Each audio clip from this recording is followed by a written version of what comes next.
Hello, hello, Ben Wellen here, and let's talk about the beginnings part 3. So as you know, right after I won the Mr. Germany Junior, I got the offer in my gym in Bonn to become a trainer, and which I took, which was amazing, of course, at the time.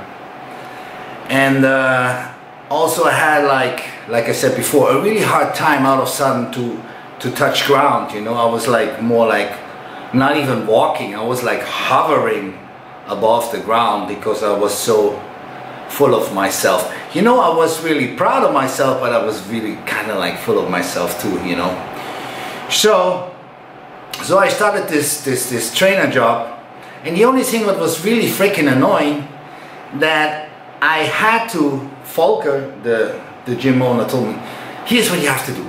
Every time somebody comes in, because in 1980 everybody was thinking, oh, bodybuilders, they're not strong, they're like muscles, air, nothing in there.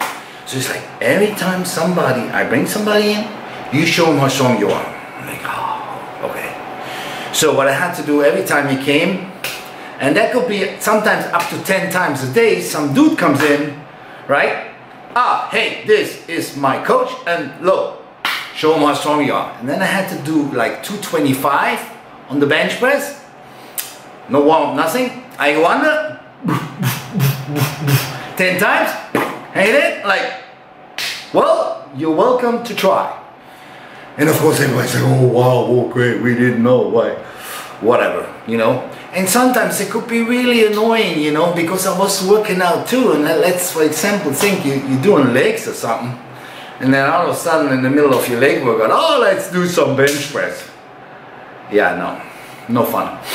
Anyway, it was great. I was all day in the gym, I could train. I finally reached my dream already, I thought, you know.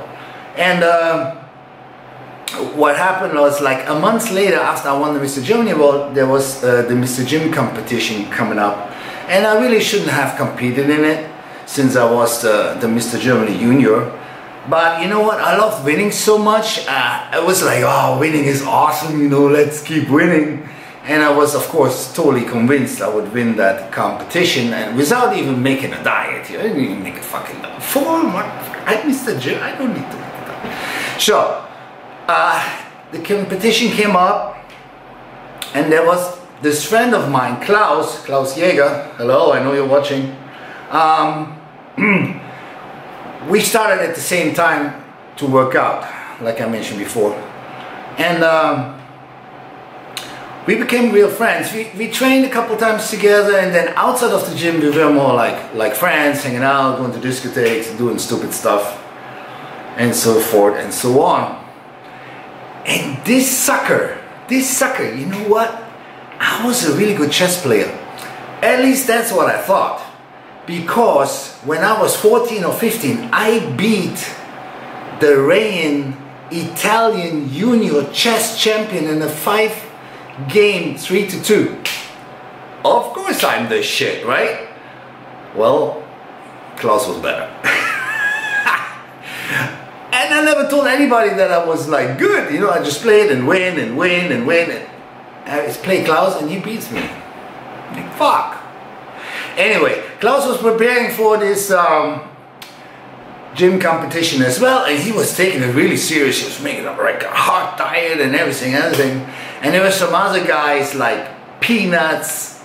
We called him Peanuts because he was eating peanuts all day. He was like on a peanuts diet, and he had like a peanut stand, you know. And he was a little loco, you know, but good guy, a little out there.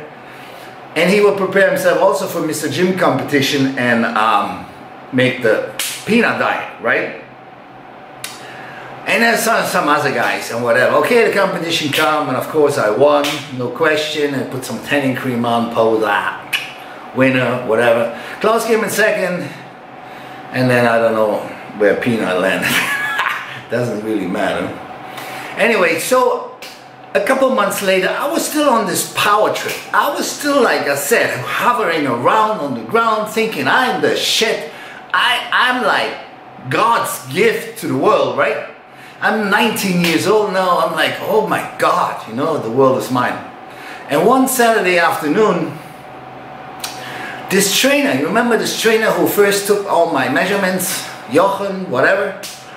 This guy is in the gym right now, he's really serious, right? And he's doing low pull-downs, on the ground, right? Low pull-downs. And me, being super cocky and asshole and arrogant, I'm like, is that all? Is that all you can do? Is that all? Huh? And there was, and he was working really hard, right? Really hard. And there was the stick he had into, the weight stick, and it was about to fall out. So now I am going to the stack, and I kick the stack, and the weights are falling out, and he's going backwards, and he jumps up, grabs me, throws me on the ground. And I'm telling you, nobody throws me on the ground without being punished, right? And for a split second, I'm like, I'm gonna hit him right now, like, but he started talking, right? He was on top of me, and he's talking. I'm like, who the fuck you think you are? You're not better than anybody else of us. You sleep like us, you eat like us, you shit like us. Don't even get the wrong idea, dude. And while he was like talking or screaming at me, all that stuff, it was like,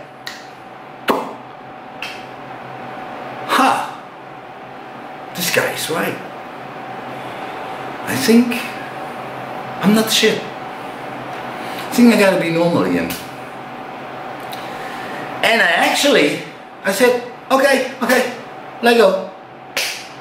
And I felt like thankful to the guy. And I actually wanted to hug him and say, man, thank you. Of course I couldn't do that. And we got up, and the whole gym was super quiet, you know, super quiet. And like I said, under normal circumstances, I would have already punched him out, but he was so right. And I had an epiphany, you know, like, wow, yes. What am I doing? He's right.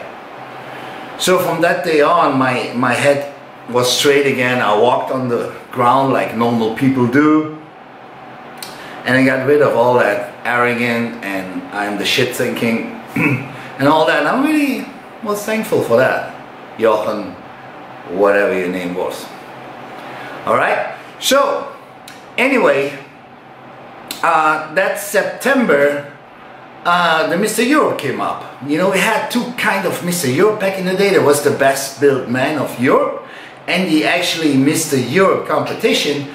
But both was pretty much the same when you're talking about quality. Back in the day, pretty much, more or less. So, of course, you were preparing for the European Championship. So, a week before the European Championship, there was another competition. It was called Ruhrpokal. And everybody from Germany who were competing in the European Championship, of course they would compete in the Ruhrpokal. You know, it was a week before, everybody's in shape, and everybody wants to know, okay, where we stand, let's go.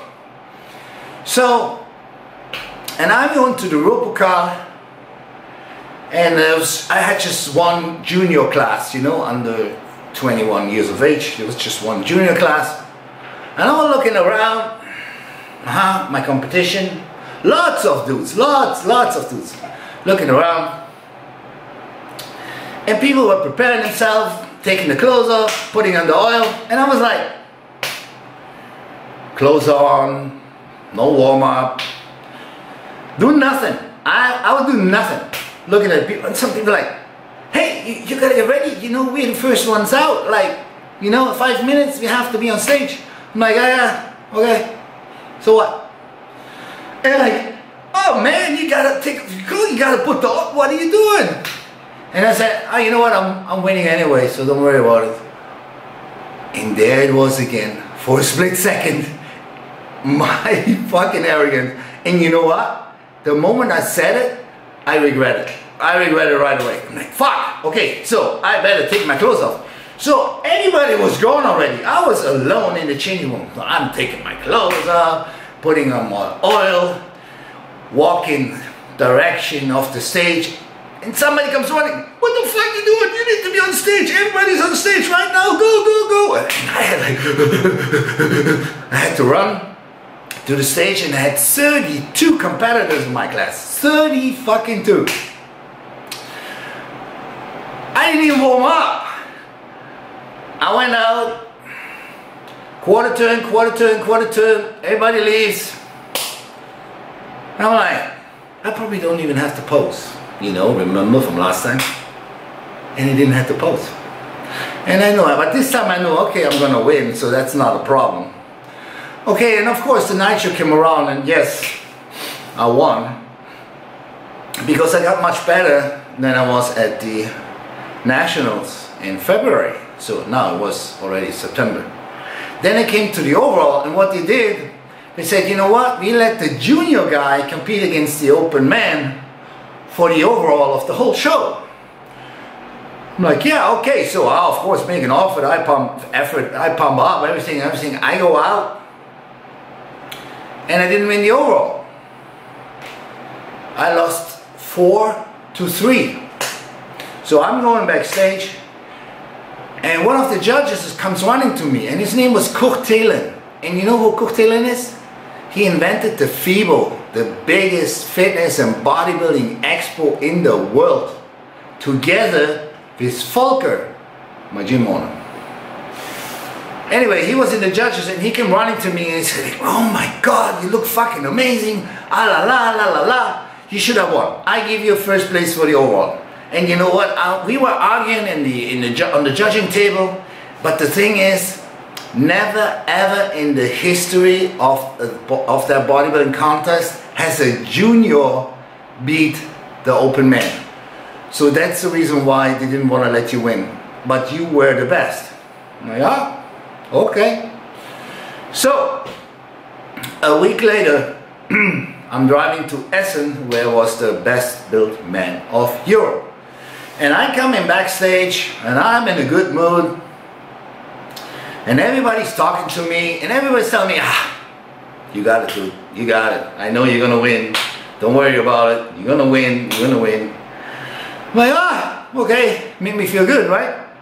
So, I'm preparing myself, and then I see in the corner of my eye, I see a very famous athlete from Yugoslavia, and don't ask me for the name, I don't know. He was always on the covers of the magazine. There was only one good bodybuilder in Yugoslavia ever. I don't know what his name was. And he brought another kid. And that kid looked relatively small, and he had like a very tight, how you call it, Trainingsanzug, whatever, something, you know? And his face was like, never seen it, like holes in his face, right?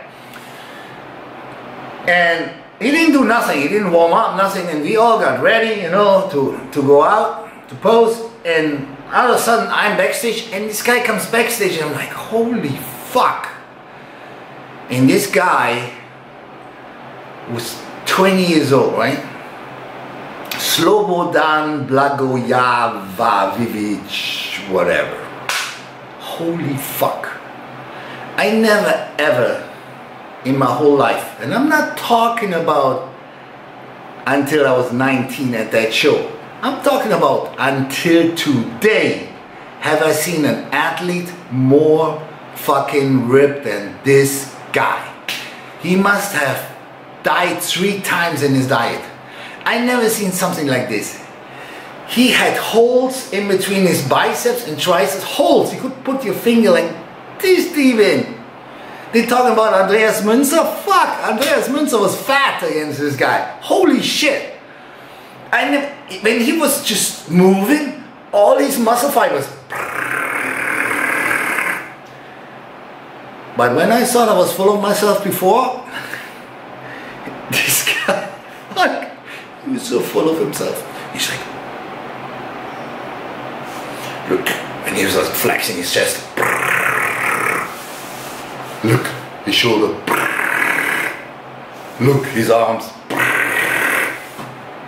Unfucking unreal. Never seen something like this. This guy was near death. If there is something like living with 0% fat, that guy that day lived with 0% fat. I never, ever, ever seen something like this. Ridiculous. And of course I see him like, okay, second place is for you today. So we go out and we pose, and I hear the reaction of, you know, the audience too, and I'm like, no chance against this guy. So, and we come from the pre-judging, I mean, I'm backstage, and the judges come running to me, and they're like, oh man, it's so close, you know, right now maybe it's a point, and you know, let's see how tonight goes. And I'm looking at them like, what? Close? You mean like close between a bird flying and a jumbo jet? So are you fucking kidding me? I have eyes. This guy is from another world, universe, whatever, far, far away, not from this earth.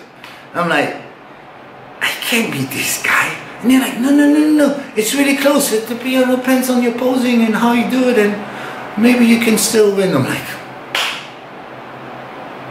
really? So then night show comes along. I do my posing, la la la, he does his posing, he wins. Good. We come backstage, I come in second, and the judges come again. Oh man, what's the close? And I said, you know what, let me tell you something. I'm a kid, I get it. If I would have won tonight, I would not have taken a trophy. You give me that trophy, I give it right over to this guy. He's so much better than me. Maybe he's not as big as me, but I don't even know what to say.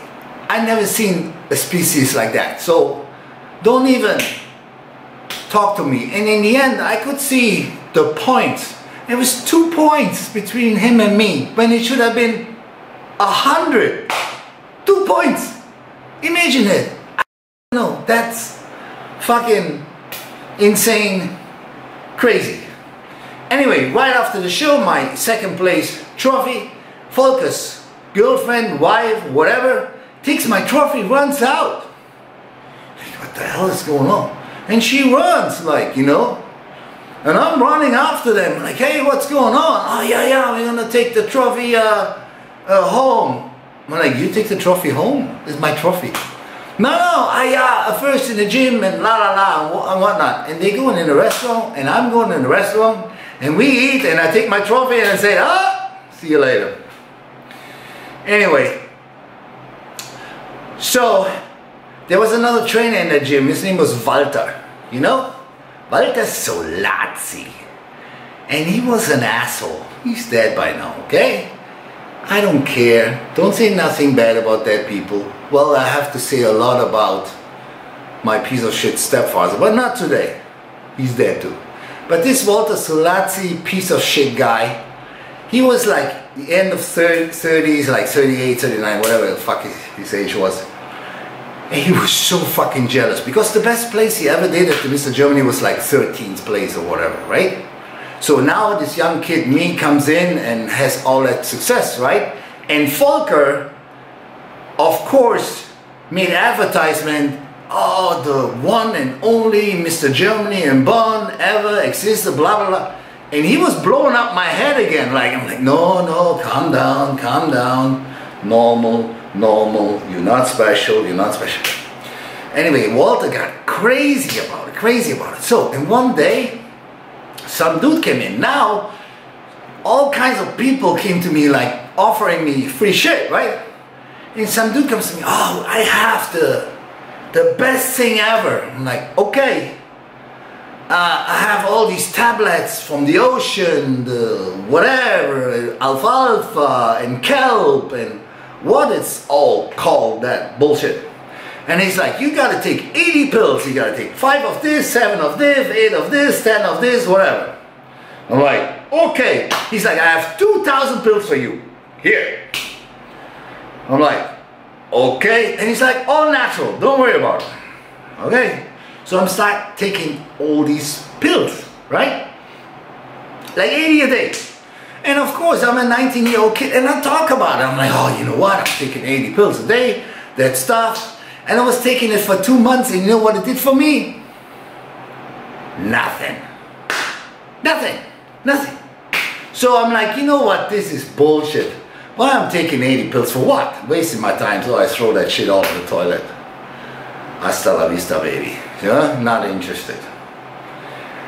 And what we had in the gym, the toilet, you had to go outside. You had to get bussed in and out, you know. So you go outside, and then the toilet was right there. But the toilet, you could hear everything what people said in the gym. So one day I'm going to the toilet, and I hear this Solazzi guy bashing the shit out of me. Oh, this kid, he's only so good, he takes 80 pills of steroids, Dianabol, 80 pills a day, and when he's 40, he's gonna be fucking dead, and la la la, and he's gonna get a heart attack, and la la la, he's gonna rot to death with his 80 Dianabol steroid pills, and all this bullshit, right? And you know what I took to win the Mr. Germany? 6 weeks out, 1 pill Dianabol 5 milligram, 4 weeks out, 2, 10 milligrams. That's it. No injection, nothing else. Just to say, okay? So from that day on, I was like, you're a pussy, you're a coward. And he would always be friendly in my face. Oh, hey, what's up, dude? Like, and behind my back, he was trying to fucking kill me, bash me like no tomorrow, okay? Anyway, one day he was talking about, you know, all these bodybuilders in the United States, you know what they take? They take this very special stuff, this white powder. I think it's called protein. And we're like, oh wow, we want protein, we want protein. And he's like, I can order it through a very special guy around 8 corners, and I can get you that protein. I'm like, yeah, get me that protein. So 4, 5, 6 weeks later, he's like, I have that protein. Okay, so there was like a bag like this, but it looked like cocaine. There was like, it was white powder, and there was nothing, nothing written on it, just white powder, like cocaine. Okay, and he's like, oh, this is Obolak. So Obolak, okay, yeah, you just you know, put 2 spoons and put it in the mixer, and every day you work out and you drink it, and that's all you're gonna need. Oh, okay. So I'm going home, I'm taking this Obolak, and I'm putting 2 scoops in the mixer, and my mixer goes like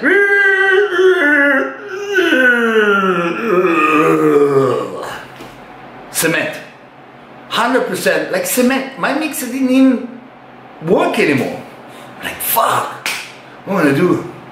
And I had a great idea. I'm like, you know what? I'm gonna put this whole spoon in my mouth, and then take water, drink it, and it's good, it's in, right?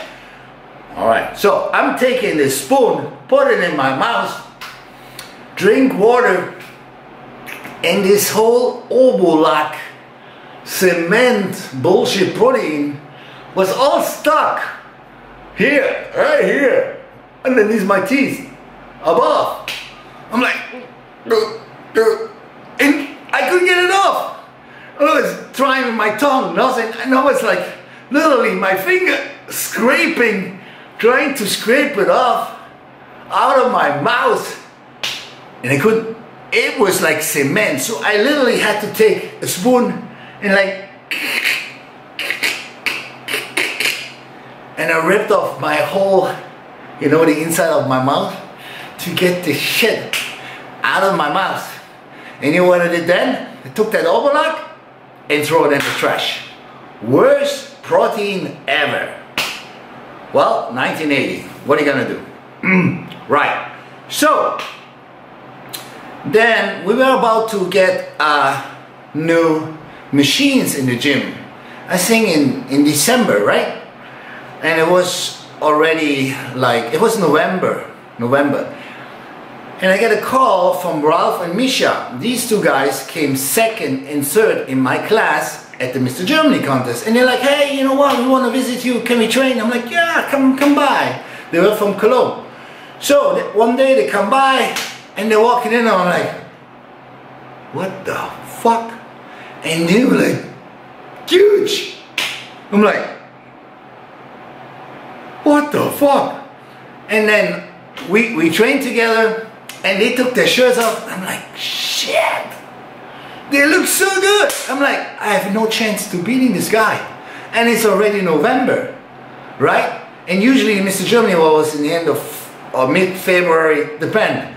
I'm like, fuck. I'm like, what are you guys doing? Yeah, and then they told me, okay, what they were taking, besides they were taking a little higher dosage than I ever heard of. But besides that, they were training at the Vollenweider gym. And the owner of the gym, Uli Vollenweider, was a national champion. Very famous back in the day. He was Mr. Germany. And he was a great trainer too. And I'm like, the only thing, when they left that day, I'm like, I'm in trouble. If I stay here, I cannot win the Mr. Germany again next year. No fucking way. These guys are so much better than me. I need to go to Cologne and figure out what it is that they are so good, and I really need to go now. And that was in November. In December, we were supposed to get new machines, and Ford was like, ah, yeah, and you're gonna help, you're gonna do it all weekend. I'm like, yeah, I'm coming. And then I'm like, it was Friday and I was supposed to come. I'm like, you know what, fuck this shit, I'm not even going. I'm gonna go and train in Cologne now. I'm gonna leave the gym behind me. I'm out. That Monday I go to the gym in December. I don't know what December. I go and say, Volker, I quit. He's like, oh, what's up? What are you doing? La, la, la. I'm like, I'm out. And I went from that day on to Cologne. And I got lucky that they pushed the Mr. Germany contest out of sun to April. They gave me 2 more months, and I really needed these 2 more months. And now I came to the Vollenweider gym. And that gym was so special, so crazy, so different. I'm gonna give it in part 4 all the attention, because you want to know what was going on in this gym. This gym was the best gym I ever trained in my whole life in terms of fun, craziness, camaraderie, loyalty, all that good stuff. Yes, I trained in Gold Gym Venice, which is a much better gym, but that atmosphere at the Vollenweider gym, those crazy people at the Vollenweider gym, I made great friends. This was one of the best times in my life, and I'm gonna talk about it, and I'm gonna talk about the real crazy people in the Vollenweider gym, alright? But that will be next time. Until then, Ben Wellen says, out.